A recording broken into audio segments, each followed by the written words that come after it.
l'accumulation de titres rendait nécessaire l'usage d'abréviations pour ces inscriptions numismatiques. L'usage voulait qu'un empereur unique détienne le rang d'Auguste et un successeur unique le titre de César. Cependant, en de rares occasions, l'histoire impériale de Rome démentit cet usage.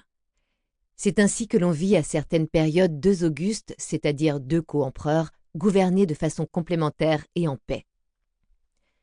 Il y eut aussi des périodes où un même empereur nomma deux Césars afin d'assurer sa succession au cas où l'un d'eux décéderait. Cependant, la nature humaine est ainsi faite qu'à plusieurs reprises, lorsque deux Augustes se partagèrent le pouvoir ou que plus d'un César fut désigné, leur coexistence fut rien moins que pacifique. À l'intérieur de ce système, si une femme pouvait se prévaloir du rang d'Auguste parce que l'empereur le lui avait concédé, ce n'était jamais qu'un titre honorifique. L'épouse d'un empereur n'avait jamais de réel pouvoir ni sur les légions, ni sur les grandes décisions de gouvernement. C'est du moins ce que les Romains pensaient et ce qui est écrit dans de nombreux manuels d'histoire. À présent, voyons ce qu'il en fut réellement. Proemium. Journal secret de Galien. Note sur l'impératrice Iulia et sur la nature confidentielle de ses pages. Rome, 950 ab urbe condita. Mon nom est Claude Galien, éduqué à Pergame et Alexandrie. Médecin de la famille impériale de Rome pendant des années, j'ai été témoin de nombre d'événements remarquables dans ma longue vie. Ainsi, à titre d'exemple, je peux dire que j'ai assisté à la chute d'une lignée d'empereurs et à l'avènement d'une autre. J'ai aussi accompagné plus d'une fois les légions de Rome dans leur campagne contre les barbares, que ce soit au nord, au-delà du Rhin ou du Danube, ou dans les lointaines terres d'Orient. J'ai vu deux cruelles guerres civiles et beaucoup de sang répandu lors de combats dans les amphithéâtres de la moitié du monde et sur de multiples champs de bataille. Enfin, et ça a été la plus terrible de mes expériences, j'ai pu voir les effets dévastateurs de la peste. Nombreux sont donc les faits marquants dont j'ai été témoin. Je sais bien que les historiens officiels de l'Empire et d'autres qui s'intéressent plutôt à ce qui se produit dans l'existence des hommes rendront compte comme il se doit de tous ces événements qui resteront ainsi dûment consignés par écrit pour la postérité. Mais sans cesse, le doute m'assaille. Et Iulia. Y aura-t-il quelqu'un pour se rappeler son histoire? En l'espace de 10 ans, cette adolescente de la ville d'Émèse, inconnue dans sa Syrie natale, est devenue l'auguste impératrice de Rome au fil d'un cursus honorum aussi éclatant qu'inégalé. En ce qui me concerne, et tant par gratitude que par souci de justice, je me suis assigné une mission jusqu'ici inimaginable pour moi. J'ai décidé de raconter l'histoire de Iulia Domna depuis le début, ou du moins depuis son arrivée à Rome. Mais je ne possède ni la sensibilité ni la maîtrise des mots d'un poète ou d'un auteur de théâtre populaire, et si j'ai beaucoup écrit, c'était toujours à propos de médecine, de plantes et potions, d'anatomie, de maladies et traitements.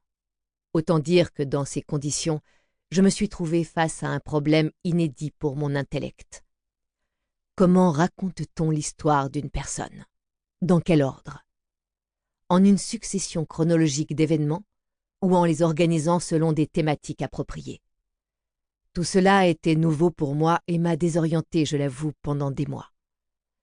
Décider de la manière dont on va raconter une histoire est complexe, c'est-à-dire si l'on veut le faire bien comme ce doit être le cas pour toute entreprise dans laquelle on s'engage. Autrement dit, dans le cas présent, en évitant de se lancer dans un récit comme le feraient certains sans avoir bien réfléchi à la façon d'organiser ses idées.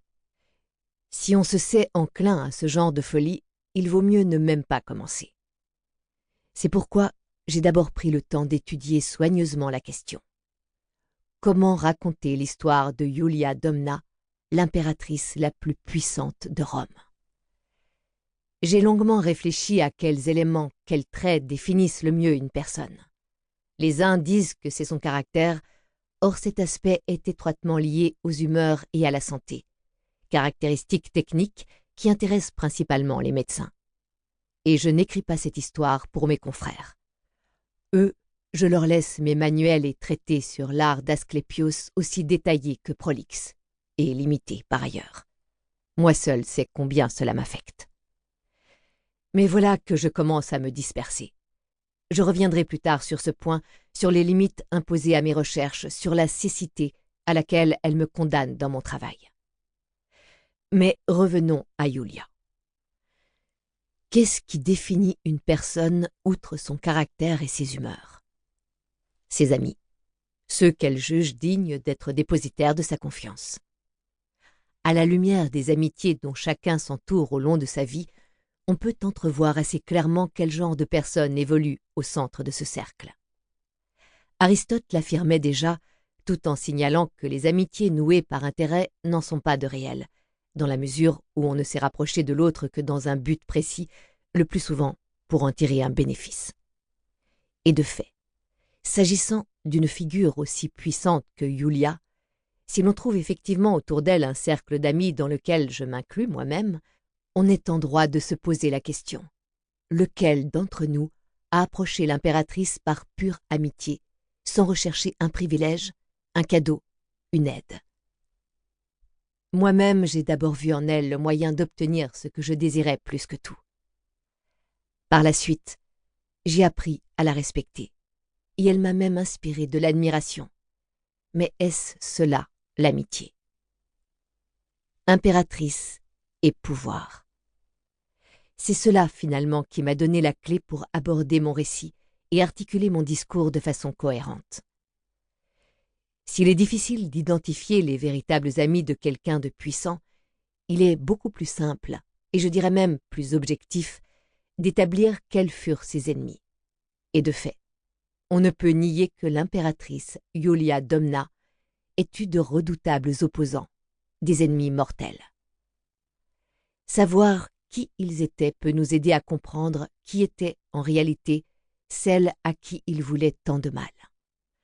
En conséquence, et vu mon incapacité à bien définir les réels amis de l'impératrice, j'ai décidé de raconter son histoire en l'organisant en 5 sections, 5 livres correspondant aux grands ennemis que l'auguste Iulia a dû affronter jusqu'à présent. Ni plus ni moins que 5 empereurs de Rome. Une liste imposante qui devrait, me semble-t-il, donner au lecteur de ce récit la dimension de sa personnalité.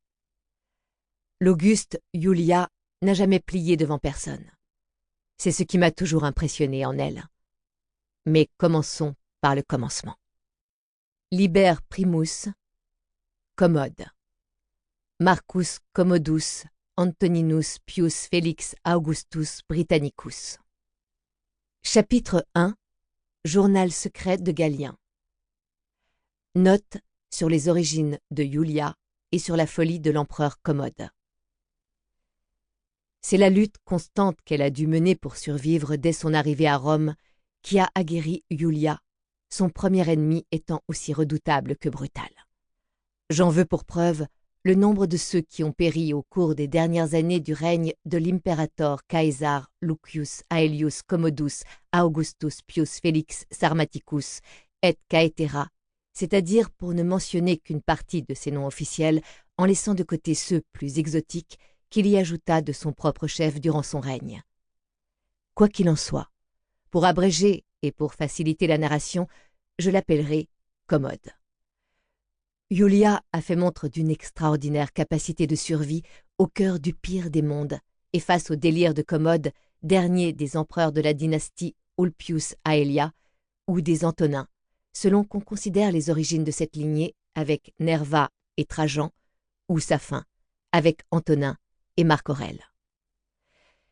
Mais en marge de mon organisation thématique des ennemis de notre héroïne, faisons un peu de chronologie pour permettre au lecteur de situer le moment précis où commence ce récit. Née à Émèse dans la province orientale de Syrie, fille d'un grand prêtre du dieu solaire El-Gabal, Iulia devait épouser Septime Sévère, un legatus de l'Empire plein d'avenir.